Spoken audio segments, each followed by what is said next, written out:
Carta de Tiago, capítulo 1.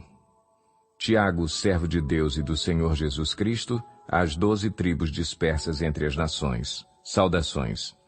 Meus irmãos, considerem motivo de grande alegria o fato de passarem por diversas provações, pois vocês sabem que a prova da sua fé produz perseverança. E a perseverança deve ter ação completa a fim de que vocês sejam maduros e íntegros, sem lhes faltar coisa alguma. Se algum de vocês tem falta de sabedoria, peça-a a Deus, que a todos dá livremente, de boa vontade, e lhe será concedida. Peça-a, porém, com fé, sem duvidar, pois aquele que duvida é semelhante à onda do mar, levada e agitada pelo vento. Não pense tal pessoa que receberá coisa alguma do Senhor, pois tem mente dividida e é instável em tudo o que faz. O irmão de condição humilde deve orgulhar-se quando estiver em elevada posição. E o rico deve orgulhar-se caso passe a viver em condição humilde, porque o rico passará como a flor do campo. Pois o sol se levanta, traz o calor e seca a planta. Cai então a sua flor e a sua beleza é destruída. Da mesma forma, o rico murchará em meio aos seus afazeres. Feliz é o homem que persevera na provação, porque depois de aprovado, receberá a coroa da vida que Deus prometeu aos que o amam. Quando alguém for tentado, jamais deverá dizer, estou sendo tentado por Deus, pois Deus não pode ser tentado pelo mal, e a ninguém tenta. Cada um, porém, é tentado pelo próprio mau desejo, sendo por este arrastado e seduzido. Então esse desejo, tendo concebido, dá à luz o pecado, e o pecado, após ter se consumado, gera a morte. Meus amados irmãos, não se deixem enganar. Toda boa dádiva e todo dom perfeito vem do alto, descendo do Pai das luzes, que não muda como sombras inconstantes. Por sua decisão ele nos gerou pela palavra da verdade, a fim de sermos como que os primeiros frutos de tudo o que ele criou. Meus amados irmãos, tenham isto em mente. Sejam todos prontos para ouvir, tardios para falar e tardios para irar-se, pois a ira do homem não produz a justiça de Deus. Portanto, livrem-se de toda impureza moral e da maldade que prevalece e aceitem humildemente a palavra implantada em vocês, a qual é poderosa para salvá-los. Sejam praticantes da palavra e não apenas ouvintes, enganando-se a si mesmos. Aquele que ouve a palavra, mas não a põe em prática, é semelhante a um homem que olha a sua face num espelho e, depois de olhar para si mesmo, sai e logo esquece a sua aparência. Mas o homem que observa atentamente a lei perfeita, que traz a liberdade, e persevera na prática dessa lei, não esquecendo o que ouviu, mas praticando-o, será feliz naquilo que fizer. Se alguém se considera religioso, mas não refreia a sua língua, engana-se a si mesmo. Sua religião não tem valor algum. A religião que Deus, o nosso Pai, aceita como pura e imaculada é esta: cuidar dos órfãos e das viúvas em suas dificuldades e não se deixar corromper pelo mundo. Tiago, capítulo 2. Meus irmãos, como crentes em nosso glorioso Senhor Jesus Cristo, não façam diferença entre as pessoas, tratando-as com parcialidade. Suponham que na reunião de vocês entre um homem com anel de ouro e roupas finas, e também entre um pobre com roupas velhas e sujas.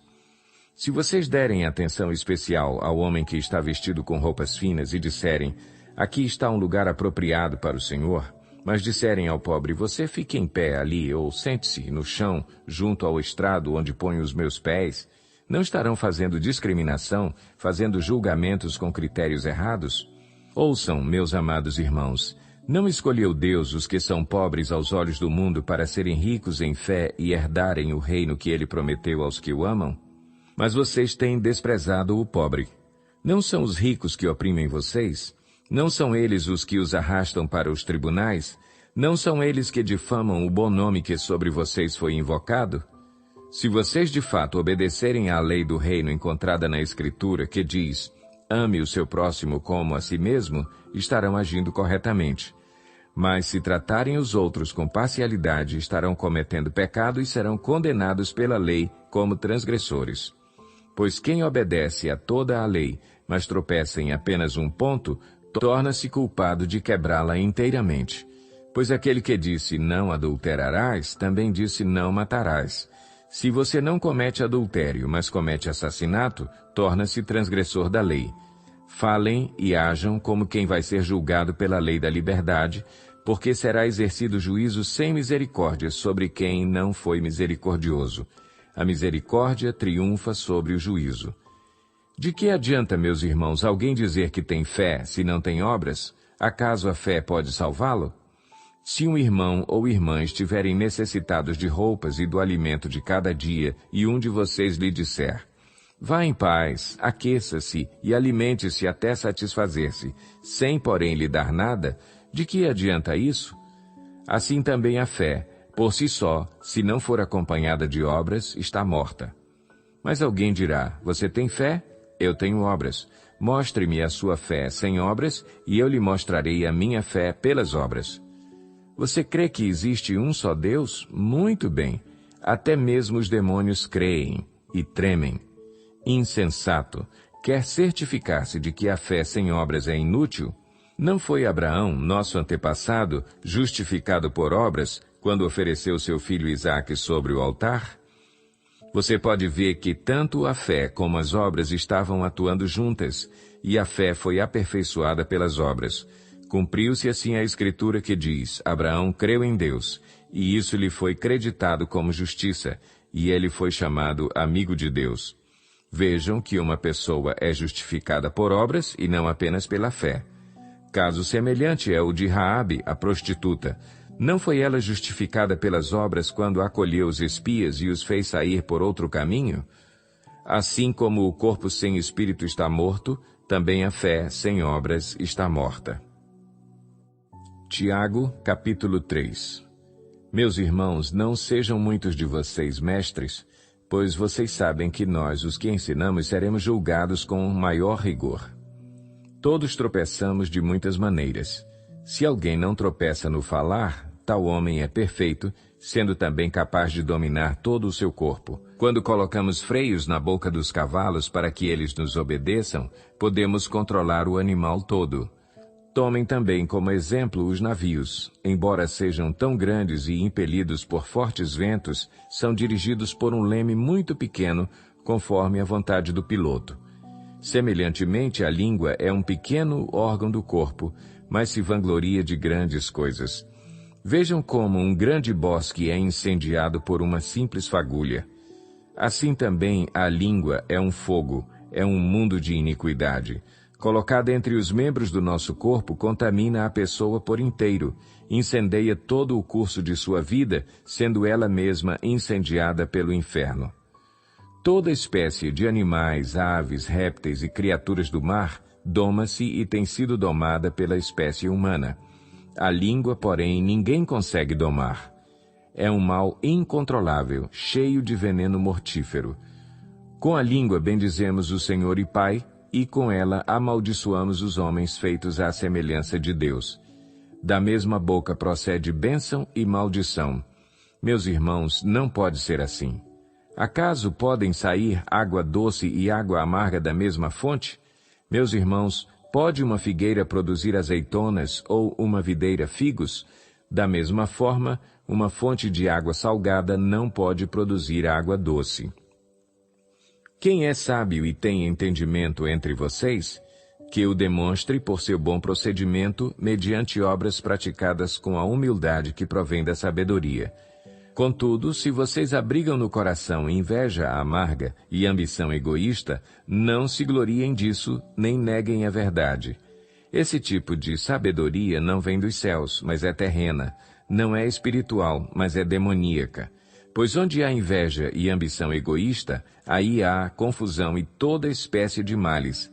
Mas a sabedoria que vem do alto é antes de tudo pura, depois pacífica, amável, compreensiva, cheia de misericórdia e de bons frutos, imparcial e sincera.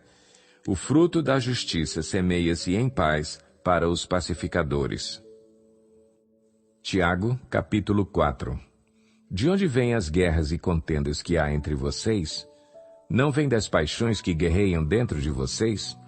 Vocês cobiçam coisas e não as têm. matam e invejam, mas não conseguem obter o que desejam. Vocês vivem a lutar e a fazer guerras. Não têm porque não pedem. Quando pedem, não recebem, pois pedem por motivos errados para gastarem seus prazeres. Adúlteros, vocês não sabem que a amizade com o mundo é inimizade com Deus? Quem quer ser amigo do mundo faz-se inimigo de Deus. Ou vocês acham que é sem razão que a Escritura diz que o Espírito que Ele fez habitar em nós tem fortes ciúmes? Mas Ele nos concede graça maior. Por isso, diz a Escritura, Deus se opõe aos orgulhosos, mas concede graça aos humildes. Portanto, submetam-se a Deus. Resistam ao diabo, e ele fugirá de vocês. Aproximem-se de Deus, e ele se aproximará de vocês. Pecadores, limpem as mãos. E vocês que têm a mente dividida, purifiquem o coração. Entristeçam-se, lamentem-se e chorem. Troquem o riso por lamento e a alegria por tristeza. Humilhem-se diante do Senhor, e Ele os exaltará. Irmãos, não falem mal uns dos outros. Quem fala contra o seu irmão ou julga o seu irmão, fala contra a lei e a julga. Quando você julga a lei, não a está cumprindo, mas está se colocando como juiz. Há apenas um legislador e juiz, aquele que pode salvar e destruir. Mas quem é você para julgar o seu próximo? Ouçam agora vocês que dizem, hoje ou amanhã iremos para esta ou aquela cidade, passaremos um ano ali, faremos negócios e ganharemos dinheiro. Vocês nem sabem o que lhes acontecerá amanhã? Que é a sua vida? Vocês são como a neblina que aparece por um pouco de tempo e depois se dissipa.